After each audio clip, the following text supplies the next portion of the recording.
Entrepreneur, le magazine de Réa qui traite de l'actualité de l'entrepreneuriat et qui vous donne des nouvelles de ses acteurs. Bonjour, bienvenue. Pour ce numéro de l'actualité, à travers le journal de l'entrepreneur, nous irons savoir qu'il existe désormais une banque digitale dite du futur pour les entreprises d'Afrique créée par l'ancien sportif, aujourd'hui businessman, M. Mathias Léopoldi. Lancement du programme de renforcement de capacités en management et marketing digital pour les jeunes entrepreneurs. Le programme L'Afrique de demain ouvre sa 3e édition. Quelles sont les visions de l'Afrique de demain? Et à l'horizon 2030, vous espérez 5 000 jeunes formés de par ce programme. Ok, on y travaille.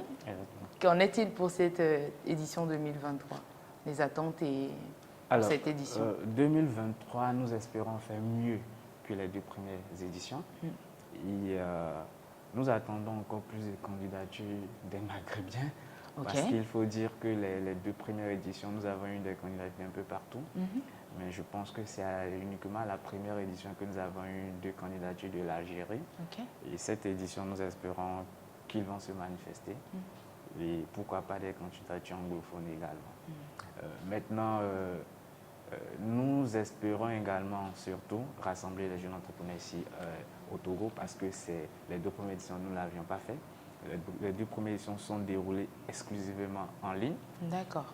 Et cette édition, nous espérons vraiment rassembler tous les jeunes entrepreneurs ici, pouvoir d'abord faire une formation en présentiel qui sera une clôture de tous les modules en quelque sorte et maintenant une conférence pour vraiment outiller ces entrepreneurs-là pour qu'ils puissent prendre connaissance et surtout avoir confiance en eux. Parce que je parle de confiance parce que très longtemps, on a toujours pointé l'Afrique avec le doigt gauche en disant que sur notre continent, il n'y a rien de bon qui peut en sortir. Ça, les médias plutôt le disent tout le temps, surtout les médias européens. Et c'est tout le temps la guerre, c'est tout le temps la famine que l'on nous montre. Mais je pense qu'à côté, il y a tellement de potentiel ici que nous, au niveau du programme L'Afrique de demain, surtout au niveau de Channel News, nous nous sommes dit qu'il fallait que nous fassions découvrir ce côté positif là, au monde entier. Donc j'espère vivement que ce programme-là pourra aider à ce que l'on atteigne cet objectif-là. Voilà un peu. Et pour ce numéro, l'entrepreneur Mohamed Nimaga est notre invité. Nous éplucherons ensemble son parcours et il nous dira quels sont les rouages liés au divertissement dans l'entrepreneuriat et dans la culture. Bonjour à tous, bienvenue. Alors, nous sommes en compagnie de M. Mohamed Nimaga. Aujourd'hui, nous parlons d'entrepreneuriat et particulièrement dans le domaine de la culture. Vous évoluez dans la production musicale, c'est bien cela, M. Mohamed? Oui, nous sommes une agence de communication. Nous sommes dans la production musicale, le marketing et nous sommes aussi dans le branding. D'accord, super. Ma première question va être celle-ci. Pourquoi ce domaine culturel, vu qu'on va s'appesantir essentiellement sur celui-là? Est-ce par passion, stratégie ou parce qu'il y avait une niche? Je pense que c'est le tout. Il y a de la passion et puis il y a de la stratégie. Et il y avait aussi une difficulté dans ce secteur à se développer. En tant qu'entrepreneur, je pense qu'il est de notre devoir généralement d'apporter des solutions à des domaines clés. Et quand vous démarrez, quelle était votre solution visée à apporter? Déjà, le fait de permettre aux artistes togolais de pouvoir vivre de leur musique, ça c'est de un, localement, et d'exporter la musique togolaise. D'accord. C'était essentiellement ça. Et vous arrivez naturellement avec des prérequis, n'est-ce pas? Oui, on peut dire on avait une petite expérience et pas mal de... Oui, mais dites-nous un peu plus. Déjà, j'avais travaillé sur le projet Black Boy, l'album Black Boy. Et c'était mon premier projet à succès avec l'artiste Amaron.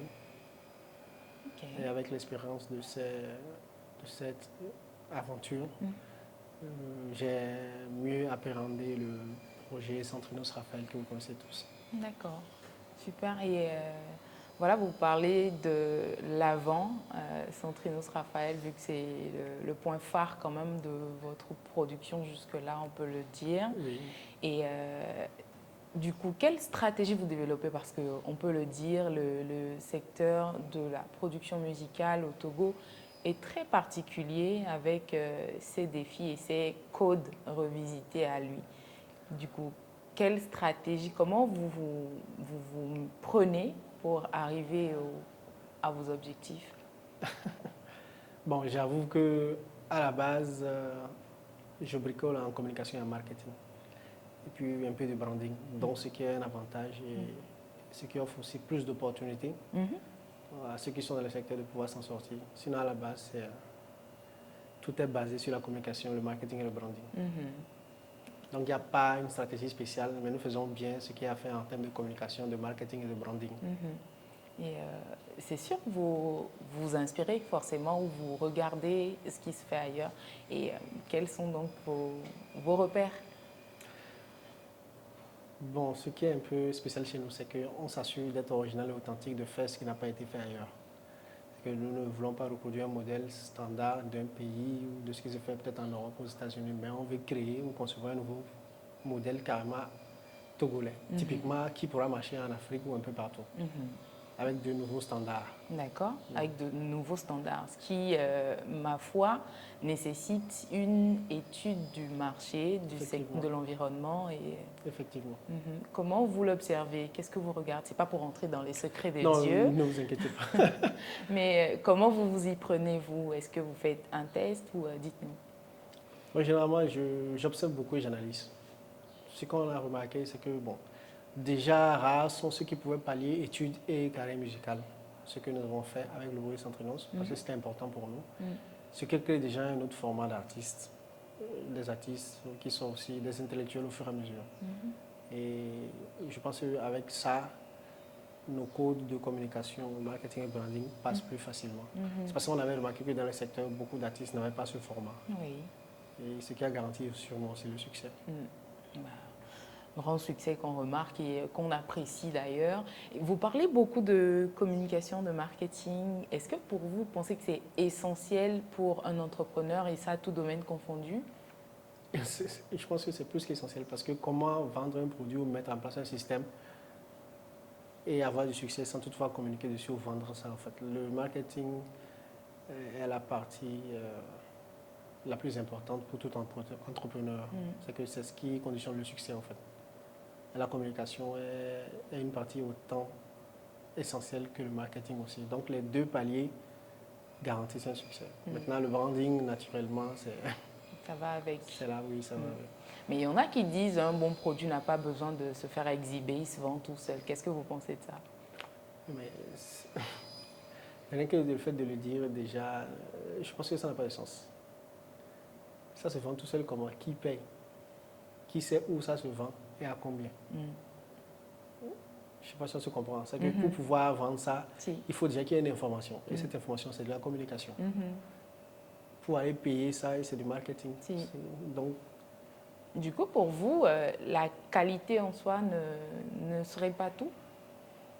La qualité, oui, mais la qualité, elle est conditionnée aussi par un travail de communication et de marketing et de branding. C'est que le branding améliore l'exposition ou le contenu, ou les principes ou la valeur du produit, au fait. D'accord. Donc, dit qu'un bon produit n'a pas besoin de publicité, peut-être de publicité exhibitionniste. D'accord. Mais celle qu'il faut quand même. D'accord, c'est bien. Mais au-delà de ça, vous évoluez quand même dans un secteur particulier qui va sur des penchants ou sinon on va dire des sensations, des émotions de ceux à qui vous produisez de la musique. Comment est-ce qu'ils les reçoivent? Est-ce que pour ces domaines particuliers où tout ne dépend pas que de nous, vous me direz si je me trompe, ou est-ce que dans le domaine de la production musicale, tout dépend de la stratégie interne, essentiellement? Je pense que des fois, il y a des coups de chance. Mais en réalité, il y a une direction artistique qui s'assure que le contenu soit de bonne qualité et que ça soit apprécié par le public. Parce que l'artiste peut avoir une bonne inspiration de façon brute mais qui doit être retravaillé grâce à une direction artistique. Et je pense que la communication fera le reste, comme d'habitude. Alors, l'autre particularité du secteur ce secteur de l'entrepreneuriat culturel, c'est que beaucoup ne se lancent pas. Il y a plusieurs qui restent dans leur peau de mécène et qui peuvent porter coup de main et puis s'en arrêter là. Vous allez jusqu'à monter une maison de production proprement dite, avec ses codes particuliers. C'est quoi les défis auxquels vous faites face tous les jours? Dites-nous. Déjà, ce n'est pas facile parce qu'à la base, les gens ne comprennent pas ce que c'est que le métier de producteur d'artiste. Généralement, quand on parle de producteur, au Togo, les gens pensaient à des gens peut-être qui ont réussi financièrement et qui donnent des coups de main à des artistes qui sont pauvres et qui recherchent de l'aide financière. Ouais. Avec Mansa, le format est différent. Nous sommes dans du show business, on n'est pas dans de l'aide. Ce qu'on fait, c'est qu'on s'assure que nous avons des artistes qui deviennent des partenaires et des collaborateurs. Ouais. Mais nous les formons si nécessaire dès qu'ils ont besoin de formation, que ce soit dans le domaine artistique ou intellectuel, communication, marketing, branding. Ce qui est très important parce que c'est ce qui garantit la parfaite collaboration en quelque sorte. D'accord. Donc le premier défi, c'était déjà de faire comprendre que c'est un secteur professionnel avec un format professionnel. C'est que c'est un métier où il faut des codes, il faut les apprendre quand on ne les connaît pas, il faut s'informer et se former. Donc même si beaucoup pensaient qu'on était des mécènes, avec le temps ils ont compris qu'on était une société, on devait vivre aussi, il fallait payer aussi les salaires. Vu que beaucoup évoluent dans l'informel, comme nous aussi au début, maintenant on essaie de migrer vers le formel, ce qui n'est pas du tout chose facile, vu qu'il y a des charges. Il faut payer les employés. Si, j'imagine. Mais production musicale dit aussi engrangement de beaucoup de fonds. Beaucoup de fonds et comment on rentabilise dans ce secteur? Bon, comme tout secteur, déjà le succès n'est pas forcément au rendez-vous. Il faut attendre un peu plus parce que nous sommes dans le domaine du divertissement. Les investissements des premières années ne seront peut-être pas rentabilisés sur les premières années parce que c'est comme de l'agriculture. Il faut semer et venir récolter après.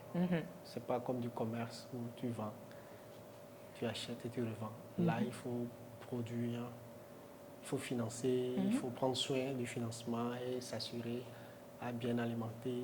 Et au fur et à mesure, c'est là qu'avec le temps, des fois la récolte est bonne ou des fois ce n'est pas bon. Mais c'est un secteur aussi où le taux de réussite est très faible. Il faut qu'on soit réaliste. Il n'y a pas encore d'industrie au Togo. Nous travaillons pour qu'elle vienne. Parce que pour qu'il y ait une industrie, il faut qu'il y ait de la consommation, il faut qu'il y ait de la production. Il y a des productions de projets, mais il n'y a pas assez de production d'albums. S'il n'y a pas de production d'albums, il ne peut pas avoir de vendeurs d'albums ou de disquaires en quelque sorte. Et c'est tout un ensemble de choses qu'il n'y a pas pour le moment.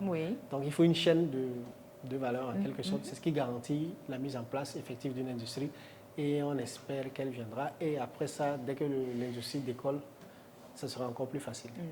Et c'est quand même particulier avec Mansa Group parce que l'industrie n'y est pas. Les maillons de la chaîne de valeur n'y sont pas, mais vous y êtes quand même. Comment, d'où est-ce que ça vous vient? Qu'est-ce qui vous maintient tout simplement? Comme je le dis aussi, il y a la passion et puis je suis une personne qui aime les challenges en fait. Je pense que on a été confronté à deux choses. À la base, j'étais dans le textile, j'avais mon prêt-à-porter, je voulais lancer ma marque de vêtements prêt-à-porter industriel. Nous avons été confrontés à 2 ou 3 problèmes qui sont le fait qu'il n'y avait pas assez de figures, de modèles, de stars qui pouvaient mettre en valeur des marques de luxe ou de prêt-à-porter. Donc c'était compliqué, il n'y avait pas assez de magazines mode, donc c'est qu'il n'y avait pas toute la chaîne mode aussi. Donc on s'est dit, bon, on va réfléchir, on va trouver une solution. Et puis bon, on a eu l'opportunité de rencontrer Centrinos. Et vu que j'avais un projet dans le placard pour revenir avec une maison de production avec une agence de communication, et on a dû relancer. En fait. Le but c'était de produire un artiste et pour relancer aussi la marque avec. Parce qu'il fallait une figure vraiment assez populaire et assez jeune pour faire une promotion de la marque de vêtements. Donc c'est tout un ensemble de choses. Il y a la passion et puis il y a la stratégie. En tout cas, bien pensé. Même si le projet de marque est un peu ralenti cette En année. stand-by. Oui. Quoi, qui aurait cru? Alors, dites-nous, est-ce que pour vous qui balisez le chemin, on va dire ça comme ça, pour ceux qui viennent ensuite derrière avec peut-être des mêmes idées de maison de production ou sinon d'entrepreneuriat dans le culturel, Oui. vous avez fait au premier pas, qu'est-ce que vous leur direz en guise de mise en garde? Généralement, je dis toujours, le conseil que je donne souvent aux producteurs, c'est de ne pas mettre de l'argent dans un secteur qu'on ne maîtrise pas en fait. D'accord. C'est que même si vous voulez aider un artiste, c'est bien, mais ayez au moins des informations basiques. Et puis faites-vous former, venez au masterclass Mensa. C'est que le but, c'est de partager au fait. Parce que comme je dis, le taux de réussite est très faible. Le taux d'échec est très élevé. Généralement, les gens investissent en disant qu'ils veulent aider un artiste, mais ils attendent une reconnaissance en retour. Là, c'est plus de l'aide. Des fois, c'est du name dropping. Le name dropping, c'est le fait de citer le nom d'une personne contre moyennant des finances qui sont considérées des fois comme des dons. Mais en réalité, si le nom n'est pas cité, la personne, la personne se sent frustrée. Donc, du coup, je pense que c'est une forme de publicité aussi qui se fait comme chez les griots en pays mandingue.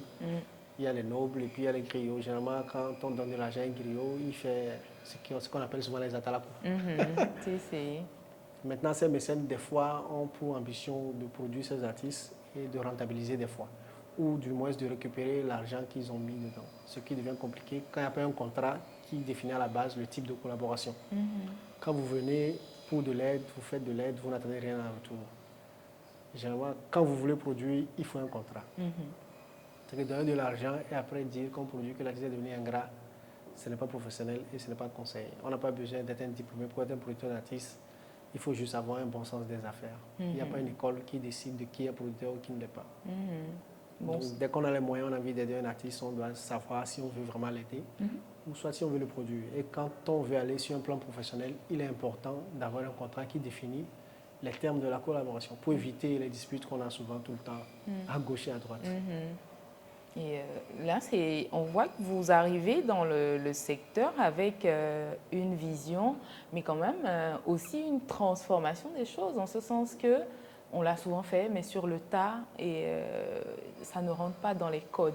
Mais pour vous qui évoluez aussi avec vos standards personnels, comment est-ce qu'ils s'adaptent aux codes internationaux? Je pense que le format qu'on propose aux artistes, je pense que c'est un peu plus moderne que le format sous-régional. D'accord. Ce qui fait que nos artistes sont beaucoup appréciés et sont beaucoup observés. Parce qu'aujourd'hui, quand Saturne se déplace sur les plateaux, quand il va dans des pays, quand on voit le dispositif autour, le protocole, la façon dont il s'exprime ou communique dans les médias, on sent qu'il y a eu du travail qui a été fait et que ce n'est pas quelque chose qu'on voit souvent chez les artistes de la zone. Donc ça prouve qu'on a un format un peu plus en ouvert, avance. Oui. En avance carrément. Oui. D'accord. Vous parlez de Zentrinos, je vais le redire encore, c'est quand même le nom phare jusque-là de la maison Mensa Group. Comment est-ce que quand on a lancé un produit qui est la vedette, comment on se reprend pour faire mieux? Est-ce un challenge? Est-ce que c'est un frein ou Il faut savoir qu'en entrepreneuriat, il y a souvent des aspects qui sont très importants en fait. Oui. C'est que tout entrepreneur à succès ne s'accroche pas à un produit, mais développe un système qui doit être capable de lancer plusieurs produits. D'accord. C'est que les gens confondent l'auto-emploi ou le commerce à l'entrepreneuriat, ce n'est pas la même chose. L'entrepreneuriat est basé sur un système et ce système est censé être une innovation aussi. Il doit avoir une vision sur le long terme. Ce n'est pas axé sur une personne ou sur un produit. Donc aujourd'hui, nous sommes dans une phase 2. D'accord. Et avec un nouveau challenge, avec 5 artistes en même temps, 5 projets différents, et je pense que l'arrivée sera belle. Et vous pourrez en juger. Est-ce qu'on a un timing où on se dit dans 3 ans, vous avez des objectifs définis dans le temps? Et bon, je me dis que chaque artiste évoluera à son rythme. D'accord. Ce qui est très important. Mais je me dis que d'ici 3 ou 5 ans, chacun pourra avoir une idée de ce qui se fait.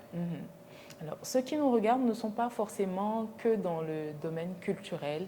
Et comment vous pensez dans le domaine culturel, c'est particulier, on se le disait il y a quelques instants, en ce sens que vous travaillez avec des personnes et ce sont des émotions, des visions peut-être différentes sur le moment à gérer. Comment s'adapter à ça? Bon, à mon sens, le côté humain est très important chez nous. C'est qu'on ne développe pas que des carrières, mais nous développons aussi la personnalité de ces artistes que nous prenons en soi. Ils deviennent comme des frères, des amis, des parents. Donc l'objectif, ce n'est pas de les transformer en des sacs à argent en quelque sorte, Oui. mais c'est des personnes qu'on assiste dans leur vie, que ce soit sociale comme professionnelle. C'est qu'on s'assure qu'ils supportent bien, comme vous l'avez dit. Oui. Les artistes, c'est des humains, mais dans l'entrepreneuriat culturel, c'est comme des produits. Mais il faut être capable de pallier les deux pour que le côté humain évolue en même temps que le côté professionnel, pour réduire les risques au fait. Oui. Pour vous qui êtes dans ces deux secteurs, parce que vous êtes également dans le textile, vous l'avez dit, est-ce qu'il y a une différence ou sinon, quelle serait votre préférence en termes d'entrepreneuriat classique et là où entrepreneuriat culturel? Bon, je pense que l'entrepreneuriat culturel est plus fascinant. Les challenges sont plus grands. OK. Mais les deux vont de pair. En réalité, le textile, le prêt-à-porter industriel africain aura du mal à s'imposer tant qu'il n'y aura pas des figures qui mettent ça en avant localement. Ce qui est très important. Vu qu'on avait choisi le domaine des costumes hommes et femmes, dans le prêt-à-porter, je ne suis pas sûr s'il y en avait auparavant. Et il y en avait besoin de modèles masculins, comme vous l'avez dit. Mais dans les deux cas, le côté culturel est plus passionnant. C'est hostile, il y a plus de challenges, en fait. Tout le temps, c'est le buzz comme à l'accoutumée. Si, si. Et le risque aussi est élevé. Maintenant, quand elle sera mise en place, elle sera plus rentable, en fait. Et elle pourra faire décoller tous les autres secteurs de l'entrepreneuriat, pas que le textile. C'est bon pour y aller? Parlons de mise en place. Vous évoluez maintenant depuis plusieurs années. Quels sont, selon vous, les points essentiels qui aujourd'hui manquent au décollage de l'entrepreneuriat culturel au Togo? Je pense que c'est le même point qui ralentit la plupart des autres secteurs, en fait. Déjà, c'est un secteur où les banques n'accompagnent presque jamais.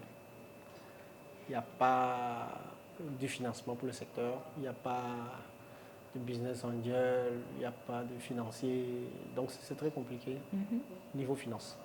Donc, toute entreprise à succès dans le domaine de l'entrepreneuriat a besoin, à un moment donné, d'avoir des fonds, que ce soit des investisseurs ou que ce soit des banques, ou que ce soit...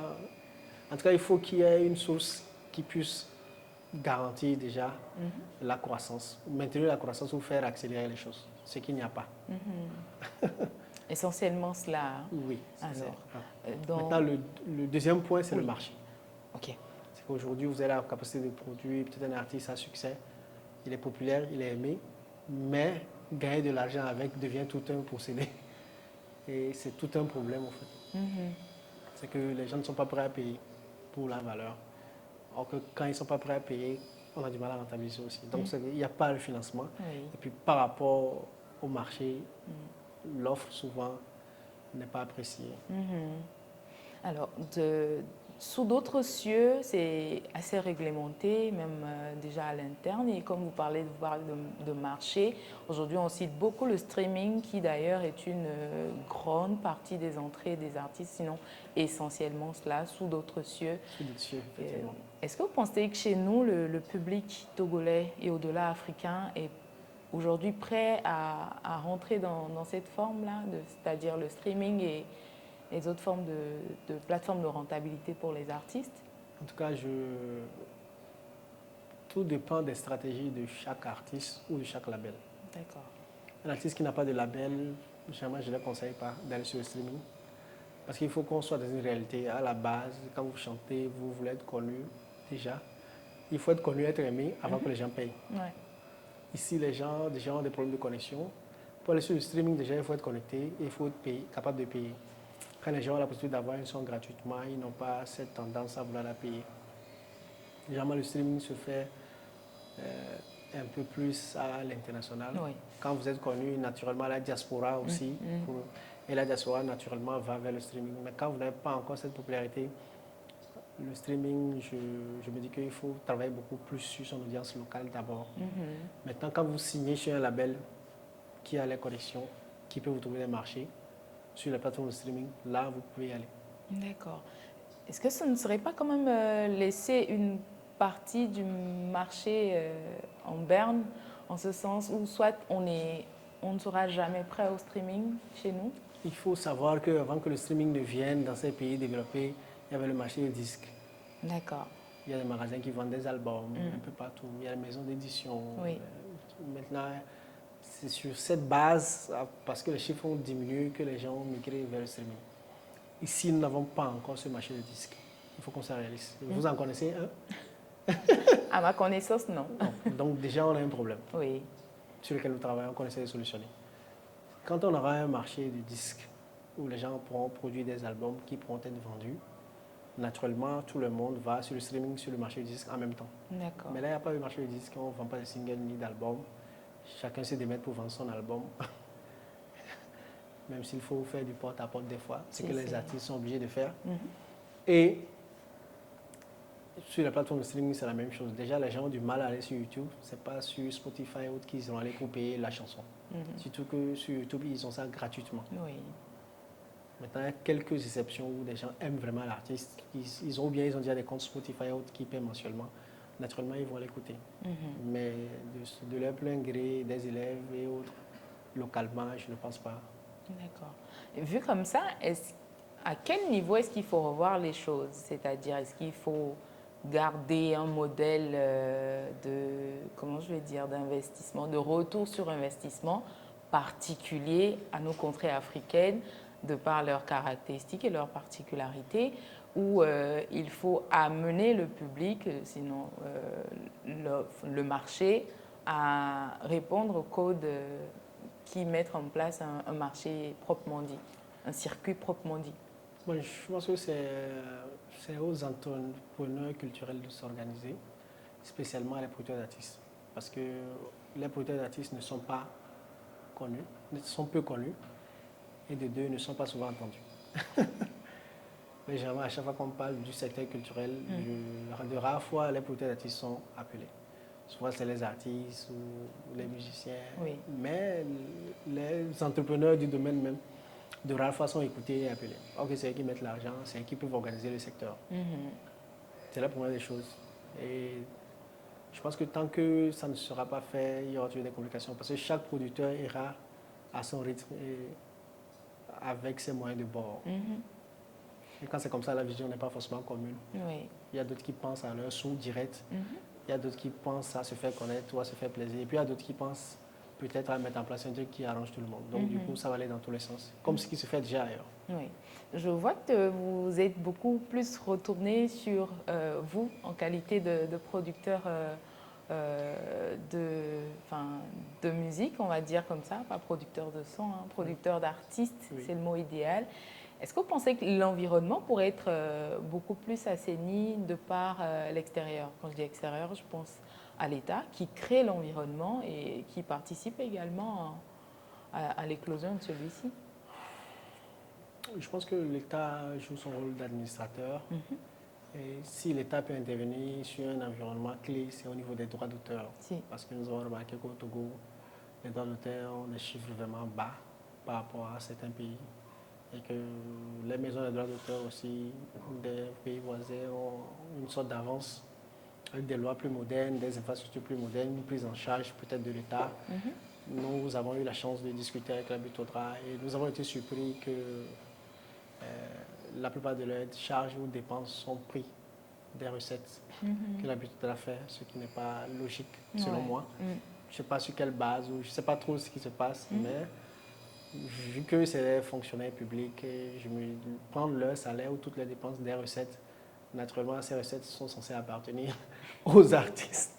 Donc, du coup, il y a un petit souci là-bas. On espère que ça va se régler, que l'État trouve des solutions et que les recettes vraiment atteignent un bon niveau pour que les artistes puissent aussi vraiment bénéficier des droits d'auteur. Parce que c'est important, c'est une manne à ne pas négliger. Les artistes comme les producteurs aussi. Merci beaucoup pour cette lecture. Je pense qu'elle est. Vous parlez pour vous et pour tous les producteurs d'artistes. Maintenant, revenons au sein de Mansa. Vous n'êtes plus que dans la production musicale. Vous étendez vos activités. Dites-nous un peu plus à propos. Bon, à la base, le projet Centeno, c'était un projet test sur plusieurs phases. OK. Nous voudrions mettre en place une agence de communication qui est spécialisée dans le branding, la communication d'entreprise et ainsi de suite. Donc, même l'accompagnement de personnalités publiques ou tout service qui pourrait être dans l'utilité d'une personnalité publique. Donc, le projet Centeno, c'était une phase de test où on a testé plusieurs outils et qui ont eu un succès qu'on peut mettre aussi à disposition des entreprises comme des personnes qui le désirent. Comme vous l'avez remarqué, il y a toute une bagatelle d'outils qu'on utilise pour positionner Centenos en quelque sorte. Donc tous ces outils sont valables pour une entreprise, une marque, un produit ou une personnalité publique. Super, bon courage surtout. Merci. Il y en a qui trouvent prétentieux de votre part de donner des masterclass en matière de production d'artistes. OK. Qu'est-ce que vous pensez de ça? Ah bon? Déjà, ça me surprend que des gens pensent que c'est prétentieux parce qu'à la base, quand on donne les masterclass, c'est pour partager quelques-uns de nos secrets d'entreprise parce qu'on se dit que seul on ne pourra pas évoluer vite. Et mettre à niveau des personnes. Maintenant, ce sont des informations qu'on ne peut pas créer dans la rue parce que le secteur culturel est un secteur qui doit garder un mythe. Donc n'importe quelle personne ou citoyen lambda ne doit pas avoir des informations sur comment le secteur culturel fonctionne. Donc c'est pour cela qu'on a fixé ça à 50 000. Je me suis dit que les gens sont plus près du prix du fait que ce soit moi. Parce que si c'est du prix, ça m'a fait rire. Je pense que c'est les plaisantins. Parce que les personnes qui sont prêtes à mettre 1, 2 ou 10 millions dans les carrières d'artistes ne vont jamais trouver 50 000 trop pour avoir des informations essentielles qui les protègent ou qui protègent leurs investissements. Et maintenant, 90% des personnes qui disent que c'est prétentieux que je donne des masterclass ne sont sûrement pas des professionnels dans le domaine, n'ont jamais même investi un franc, ne me connaissent pas sûrement aussi. Sinon, pas des personnes qui me connaissent n'oseront pas le dire. En tout cas, merci beaucoup parce que vous faites beaucoup pour ce secteur culturel. Alors, Monsieur Mohamed Nimaga, vu comment le secteur est particulier, je parle là de la production d'artistes essentiellement, avec tous les défis à l'interne, tout comme autour de celui-ci. Est-ce que vous pensez qu'aujourd'hui, ceux qui ont les moyens et la volonté aussi, vu de loin, sont prêts à devenir concrètement producteurs d'artistes? Vu d'apparence, je pense que ça fascine beaucoup de monde.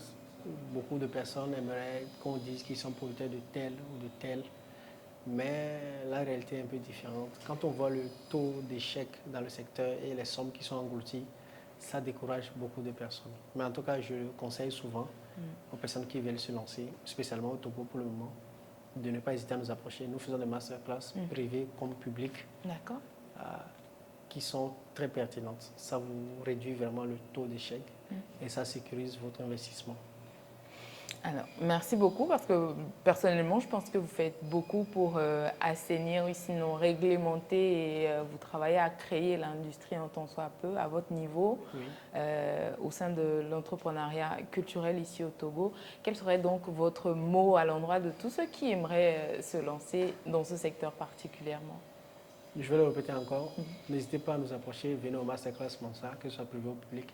Nous avons 10 ou 20 formations qu'on offre généralement. Par exemple, quand on parle de la formation ou la masterclass en production d'artistes, par exemple, à la fin, vous avez un contrat standard déjà. Rien que ce contrat, ça vous protège et ça n'a pas une valeur de 50 000 normalement. D'accord. Alors, merci beaucoup, Monsieur Mohamed Nimaga. Cet entretien a été riche et nous sommes contents de vous recevoir sur le plateau de Réa. Je pense qu'on aura encore à vous solliciter pour autre chose. Merci d'avoir été avec nous. Merci Blanzine, ce fut un plaisir et on se dit à la prochaine. À la prochaine. Parole d'expert aujourd'hui, on s'intéresse à l'étude de marché. Est-elle encore nécessaire ou pas? Nous aurons des précisions avec notre expert Dieudonné Tchabli. Alors, aujourd'hui, lorsque vous souhaitez démarrer un projet d'entreprise, quel que soit le type d'entreprise que vous souhaitez démarrer, on vous parlera toujours d'une étude de marché. En réalité, c'est quoi une étude de marché? Est-ce que c'est nécessaire? Est-ce que c'est très important? Nous allons donc essayer de voir en quelques minutes ce que nous pouvons donc en retenir sur la notion d'étude de marché. Alors, lorsque vous parlez d'étude de marché, il s'agit donc de comprendre comment est-ce que votre marché pourra réagir par rapport à votre produit ou par rapport à vos services. Et donc, la notion de marché est très vaste. On peut étudier plein de choses sur un marché donné. On peut étudier par exemple le pouvoir d'achat sur son marché. On peut étudier par exemple la capacité de pénétration d'un produit sur un marché donné. On peut donc étudier plein de choses sur un marché donné. Et donc, l'étude du marché pourra intervenir soit en début ou pendant la croissance d'une entreprise. Et il peut arriver même quelquefois que pour comprendre pourquoi est-ce qu'un projet n'a pas marché ou pourquoi est-ce qu'un projet n'a pas abouti, on peut donc aussi essayer de comprendre ou de faire une étude de marché. La question fondamentale donc se pose, est-ce qu'il est véritablement important ou primordial ou voire incontournable que dans toute activité ou pour démarrer un projet, qu'il faut toujours réaliser une étude du marché? Alors nous allons donc essayer de parler en deux sens. Premièrement, oui, l'étude du marché est importante et incontournable. Et en seconde position, non, elle n'est pas forcément incontournable. On peut véritablement lancer son projet sans forcément étudier son marché. Dans le cas où on dit que l'étude de marché elle est très importante plutôt, qu'est-ce que nous voulons dire par là? Lorsque par exemple vous souhaitez intervenir sur un marché par exemple qui est déjà connu, sur un marché par exemple où il y a déjà des concurrents ou sur un marché où le consommateur sait déjà son besoin, alors là, vous n'avez pas le choix, vous devez faire une étude de marché pour mieux comprendre comment est-ce que ce marché réagit par rapport à ce type de produit ou à ce type de besoin. Il est très important ici de comprendre déjà la notion du marché. On définit déjà le marché comme le lieu où l'offre et la demande se rencontrent. On définit aussi le marché comme le lieu où les gens exposent leurs produits en attendant que les acheteurs ne viennent. Et donc la notion de marché, telle que nous la définissons, elle est tellement importante pour vous et vous devez comprendre qu'en réalité, lorsque vous ne comprenez pas ce marché, lorsque vous ne comprenez pas comment est-ce que les clients vont réagir, lorsque vous n'étudiez pas le pouvoir d'achat des composants de votre marché, eh bien, il peut arriver que votre projet fasse un flop parce que tout simplement, vous n'aviez pas compris peut-être que vos consommateurs ou vos acheteurs n'ont pas le pouvoir d'achat nécessaire pour acheter vos produits. De l'autre côté, on pourra dire que l'étude de marché n'est pas véritablement importante parce que lorsque vous intervenez sur un produit, sur un marché innovant, sur un produit innovant ou lorsque vous souhaitez faire dans de l'innovation, quelquefois, le consommateur ne sait même pas ce dont il a besoin. C'est grâce à votre innovation qu'il se rend compte qu'en réalité, il a besoin, par exemple, d'assouvir ce besoin. Et donc, c'est important pour vous de savoir si vous venez sur un marché avec une innovation ou si vous venez sur un marché avec un produit qui existe déjà. Quand le produit existe déjà, forcément, vous aurez déjà de la concurrence et vous allez pouvoir donc avoir des éléments que vous pouvez donc étudier. Quand vous voulez aller sur un marché et que vous n'aviez pas un élément que vous allez pouvoir étudier parce que, eh bien, votre marché ou bien vos consommateurs ne comprennent pas encore le fonctionnement de vos produits, eh bien, vous n'avez pas besoin de faire une étude de marché. C'est très important de comprendre cet aspect de la chose. Car si, par exemple, vous venez sur un marché et que vous souhaitez étudier un certain paramètre, alors là, vous n'avez pas le choix, vous devez donc faire cette étude-là. Je parle bien sûr d'un paramètre. Et donc, quand nous parlons de paramètres d'un projet, il peut s'agir par exemple, tel que je l'ai dit, d'évaluer le pouvoir d'achat du consommateur. C'est vrai que vous venez avec un marché, un produit innovant, mais vous souhaitez comprendre ce marché pour savoir quel est le pouvoir d'achat de ce consommateur. Et là, vous allez faire donc votre étude de marché. Mais quand vous venez pour faire une étude de marché dans le but de savoir si votre produit ou votre projet va marcher ou pas, ou si ce produit va être accepté ou pas lorsque vous venez sur un marché innovant, alors là, vous n'avez pas besoin forcément de faire une étude de marché. Vous lancez votre projet et vous allez étudier le marché au fur et à mesure. D'ailleurs, lorsqu'on vient avec un produit innovant, on parle donc de l'effet pivot. Le marché, votre produit va pivoter dans le temps.